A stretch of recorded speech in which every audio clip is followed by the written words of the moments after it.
This is CNN Breaking News.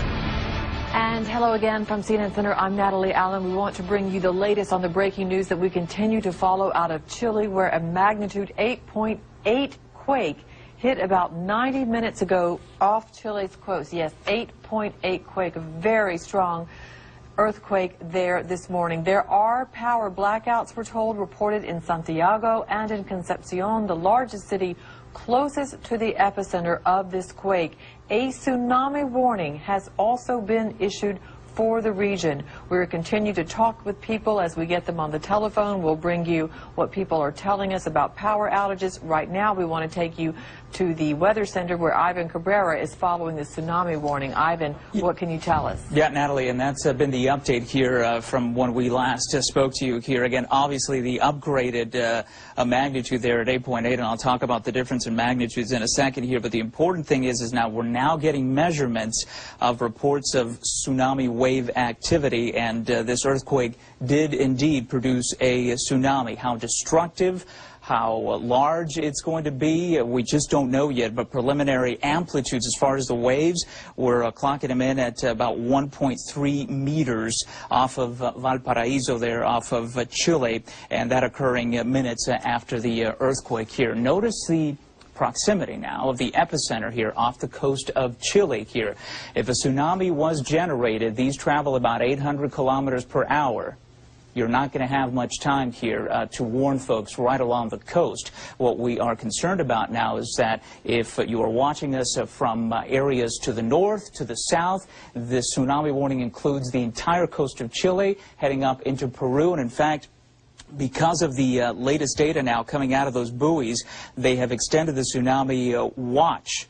There's a warning for Chile, there's a warning for Peru, and the watch that was in effect for Ecuador is now in effect for Colombia, Antarctica, Panama, and Costa Rica. So we're talking about an expansive area here, and as far as the travel times, of course, the further away from the epicenter, the more time you have before a destructive tsunami does arrive. And again, as far as the potency of it, we just can't tell you, but preliminary data certainly indicate that a tsunami was generated from this incredible earthquake. When you talk about an 8.8, every magnitude that you go up, Haiti was a 7. So when you go from a 7, say, to an 8, that's 32 times the energy higher that's released from that earthquake. So we're talking almost a 9 here, so almost a 64.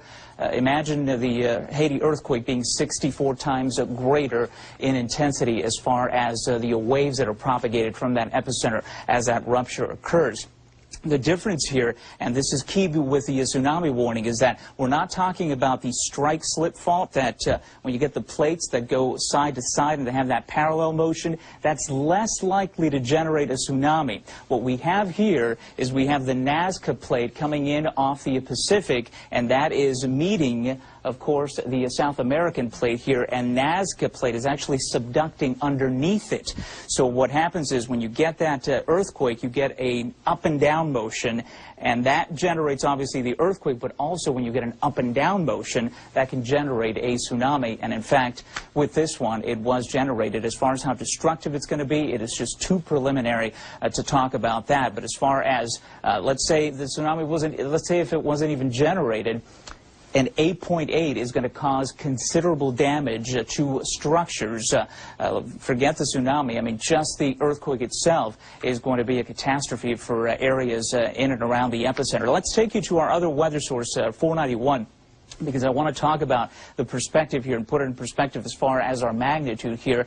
Remember, Haiti is 7.0, major earthquake, considerable damage. When you talk about an 8.0 or greater, we call them the great earthquakes. They don't happen often. In fact, you get about 0.3 happening in a year, which means that in a typical year you may not get any. Well, so far in 2010 now we have one. A great earthquake, communities destroyed. Unless you design, engineer a building specifically to withstand an 8.0 greater earthquake, you are going to get damage. Even buildings that are well built, there is going to be significant damage in those buildings. Buildings that are poorly built are going to be completely destroyed with an 8.8 magnitude quake in and around that epicenter. And again, as you saw with Haiti there, with those poorly constructed structures, a 7.0 caused all that devastation.